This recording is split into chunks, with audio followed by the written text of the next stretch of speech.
was true from a certain point of view. A prophecy that misread could have been. Only a Sith deals in absolutes. I find your lack of faith disturbing. Unlearn what you have learned.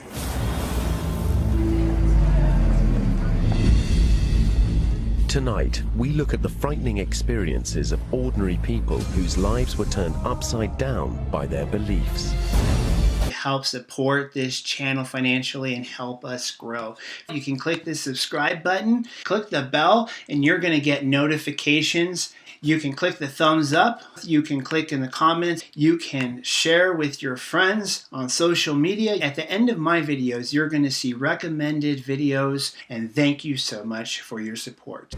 I remember being sat on the floor between my mum and dad, crying my eyes out, not really saying anything. He started to become over-familiar at the beginning, suggestive, trying to get me to kiss him on the mouth. That's how it began. And it's from then that life started to change for me. I think Jehovah's Witness children in general are very innocent. We never hear about dangers, and we were taught you can trust Jehovah's Witnesses. You don't trust anyone else, but you can trust them. And especially people who are of a good standing in the congregation, like a ministerial servant or an elder. He'd start calling me from his bedroom, but if I didn't answer him, he would then come into my bed wearing just his pants. And my mum and dad said, right, following the Bible, there's a scripture in the Bible which says if you have a problem with your brother, you must first go and lay bare that problem with your brother. So how it's done is my dad handed Mark what I had written. Mark read it, laughed, and then sort of threw it at my dad and just said, no, she's confused, she's made it up, she's telling lies.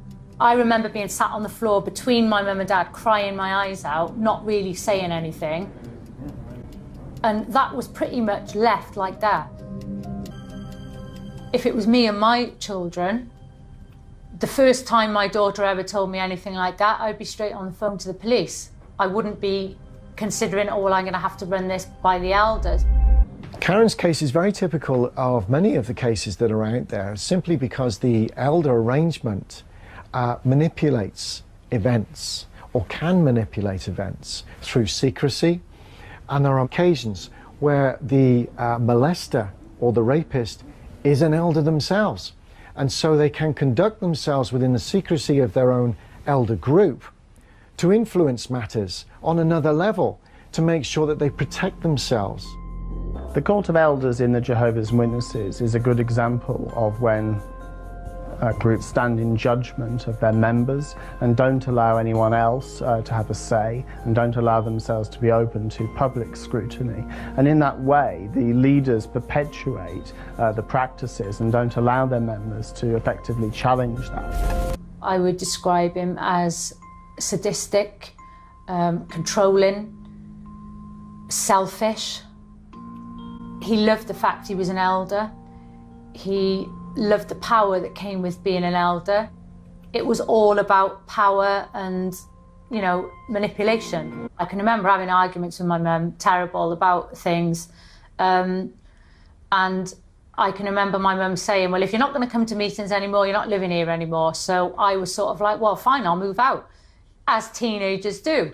And I literally did. I packed a suitcase and I moved out of their house, didn't have a clue where I was going. I was on my own, living in a horrible little bedsit, didn't know a soul, and had no contact with my mum and dad for a year.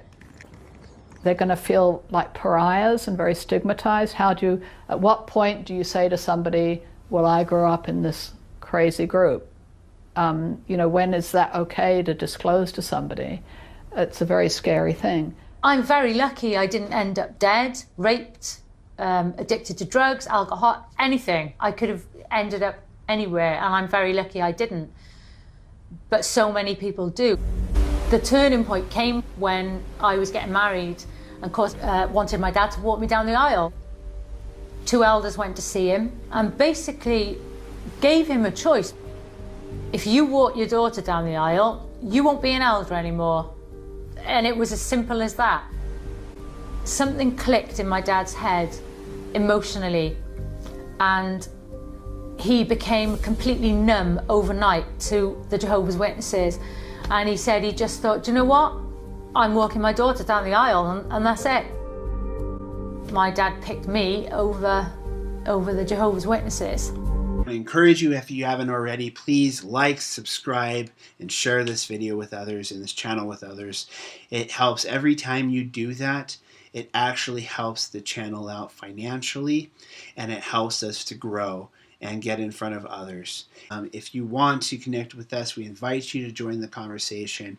Facebook.com/People of the Free Gift. And until next time, this is Jason from People of the Free Gift, signing off.